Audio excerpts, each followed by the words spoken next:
The choice is yours. I have two pills. Take this blue pill here and your drums will remain soft, squishy, and lifeless. Take this red pill here and your drums will be loud, punchy, and powerful.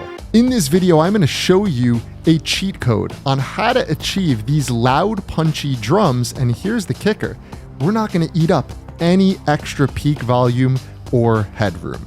Before we hop into this, for those who don't know, my name is Zach Edward. I'm a teacher here at Cosmic Academy.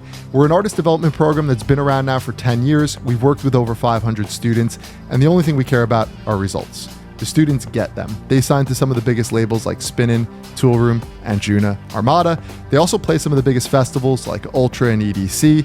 We actually have 3 students playing EDC this year, which is crazy.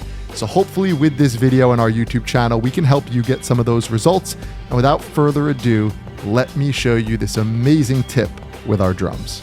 Before I show you this way to get loud, punchy drums, I have to give you a disclaimer.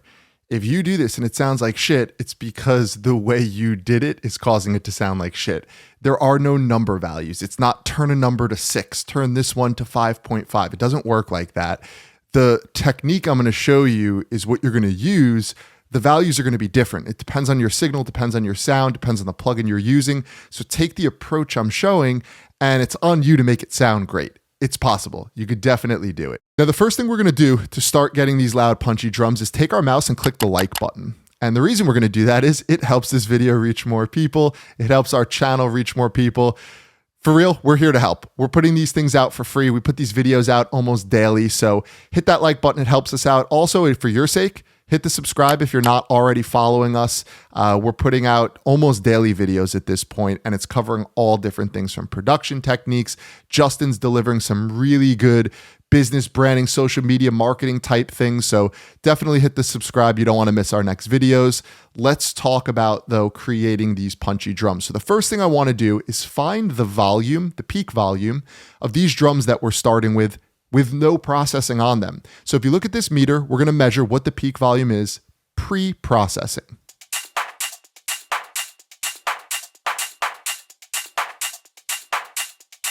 All right, we keep falling on that 11.1 number. So if that's what the loop is peaking at pre-processing, we're going to do some processing. We're going to try and bring it back to that number. So remember that 11.1.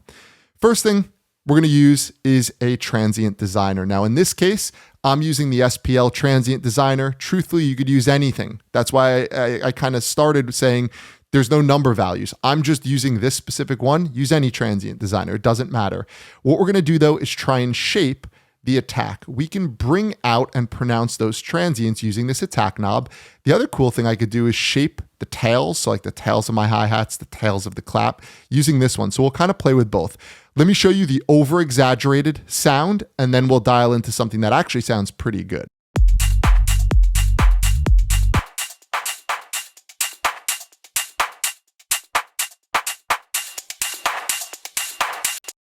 So you see that we could pronounce the transients. We can also affect the tails, like the tail of the hi-hat, the tail of the clap, using these two knobs. So I'm going to do this in the mix now. What I'm just listening for is shape.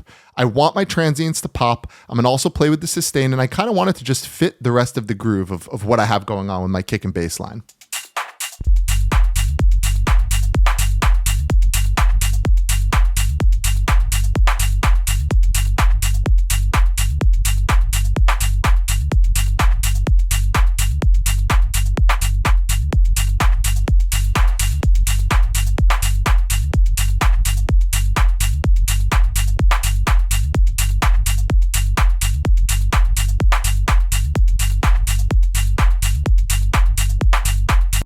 So when you listen to the clap, you notice it. It cuts through. It really kind of like pops in the mix.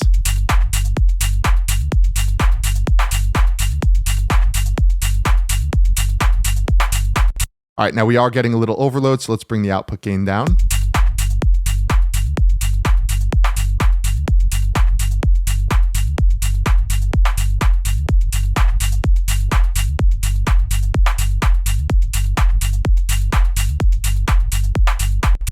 All right, drum loop sounds a little bit tighter, a little bit clickier, a little more punchy. Now the next step is going to be going to a soft clipper. And what we're going to do is start to shave those added peaks that were just put on. So I'm going to use standard clip. This is a pretty cheap clipper. Really high quality, sounds amazing. They give you a couple different modes from hard clip to different soft clip modes. So what I need to do is lower my threshold to start to shave some peaks. And then I can also still add some of this kind of soft clip saturation, which will give some perceived loudness, some harmonics, that sort of thing. So let's start to bring the threshold down and clip some of these peaks we just added.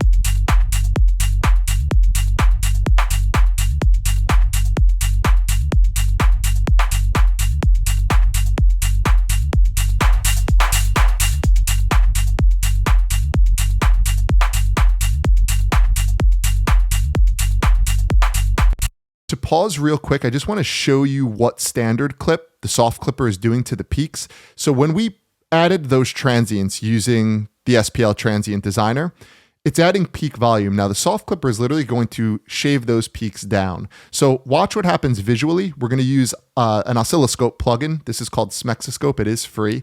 And you'll be able to visualize what happens when I turn the soft clip on. So watch the peaks without it. Then when I turn soft clip on, watch what happens to those peaks.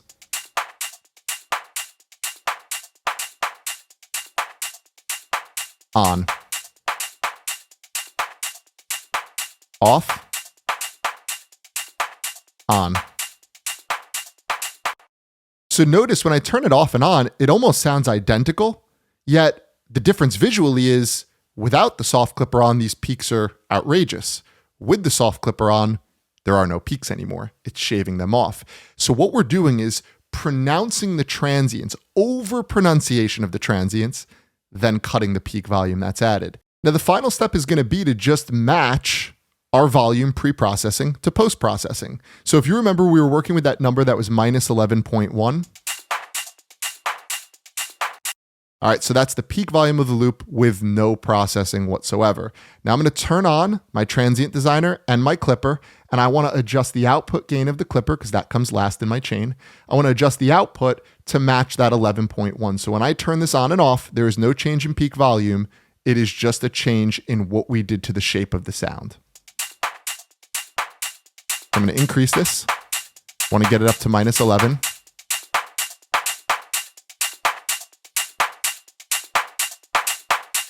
Pretty close, right?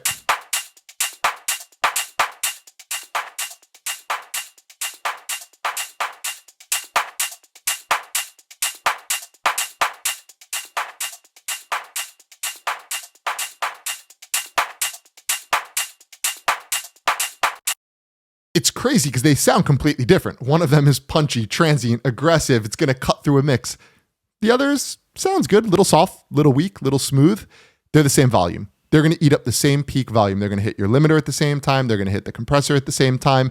So this is a really cool trick that'll allow your drums to punch through the mix. Now you see that there is a ton of wiggle room. I can go back in here and I could adjust the attack and I could adjust the sustain. Think of it more as shaping the sound of your drums. Get the shape how you want, then cut peaks.